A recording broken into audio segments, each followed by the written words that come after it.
নমস্কার বন্ধুরা, আজকে হবে ইলিশ মাছের মাথা দিয়ে কচুর শাক। আমি এখানে ইলিশ মাছের মাথা নিয়ে নিয়েছি, সঙ্গে আছে আলু, বেগুন, কুমড়ো, কচু, আর এখানে আছে পুঁই শাক, আর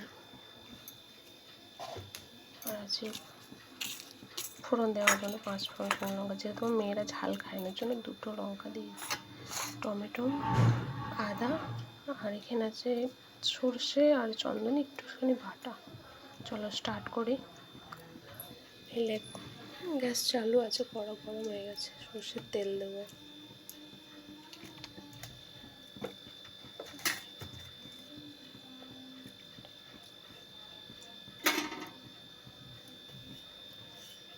তেলটা গরম হয়ে গেছে, এতে আমি মাছের মাথাগুলো দিয়ে দেবো।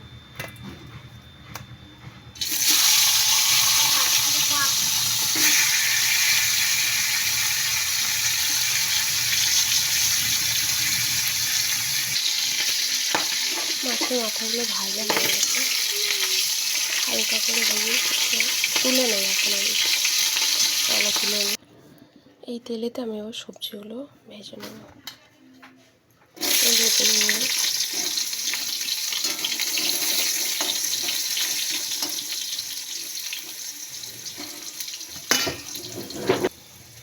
বেগুনগুলো ভাজা ভাজা হয়ে গেছে, আমি তুলে নেব। এই তেলেতে আমি এবার দেবো কুমড়ো,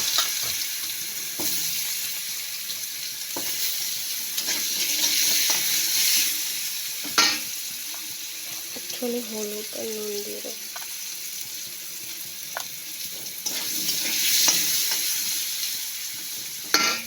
ভেজে নিই। কুমড়োগুলোও ভাজা হয়ে গেছে, তুলে নেব আমি। তাহলে তুলে নিই। এই তেলেতে আমি কচু আর আলুগুলো একসঙ্গে দিয়ে দেবো। চলো দিয়ে দিই। এই দেখো মাম্মি, তোকে বারবার জল দিচ্ছ, এইটাই লাগবে। আচ্ছা ঠিক আছে। আমার মেয়ে এসছে, ছোটো মেয়ে জিনু, এসে কথা বলছে। ঠিক আছে, আমি ভাজতে থাকি। চলো, আলু আর কচু ভাজা হয়ে গেছে, তুলে নিয়ে শাকটা দেবো। শাকটাও ভেজে নিই। চলো, শাকটা ভাজবো কিন্তু একটু ঢাকা দিয়ে ভেজে নেব। শাকগুলো ভাজা হয়ে গেছে, আমি এবার কিন্তু নামিয়ে নেব। চলো নামিয়ে নিই। তেল গরম হয়ে গেছে, আমি এখানে রিফাইন তেল দিয়েছি, যেহেতু আমি রিফাইন তেলে রান্নাই খাই। মাছ ভাজার জন্য সরষের তেল দিয়েছিলাম। আমাদের এখানে সরষের তেল অত অ্যাভেলেবেল না, রিফাইন তেলে সবাই রান্না করে। শিং তেল বলে, বাদাম তেল বলে। এখানে 5 ফোড়ন, তেজপাতা আর শুকনো লঙ্কা দিয়েছি। একটু ভাজা হয়ে গেলে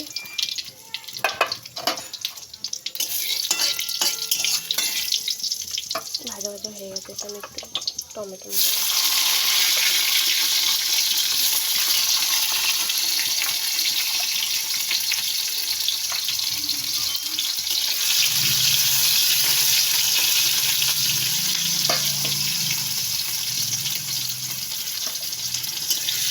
কাঁচা ভাতটা কেটে গেলে আমি আদা দেবো।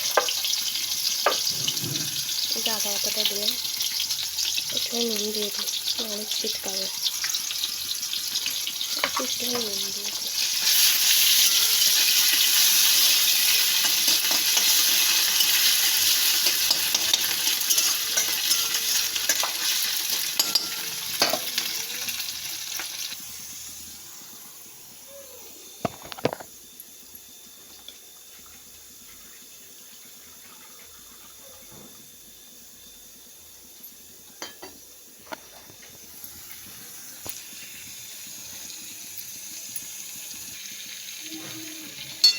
মাছের মাথাগুলোকে দিয়ে দিয়েছি,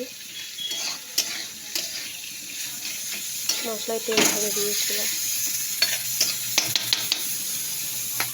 এটি সবজিগুলো দিয়ে দেবো।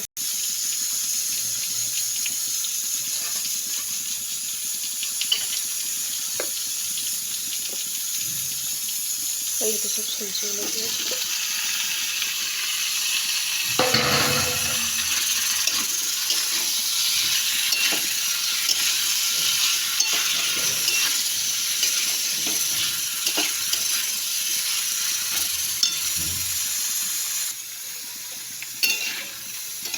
এবার আমি জল দিয়ে দেবো, যে মশলাটা করেছিলাম ওই জলটা, আর একটু জল অ্যাড করবো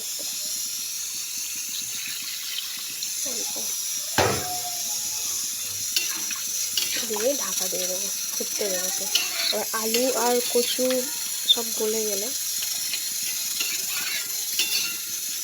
এই কমপ্লিট হয়ে যাবে। চলো দেখতে থাকো।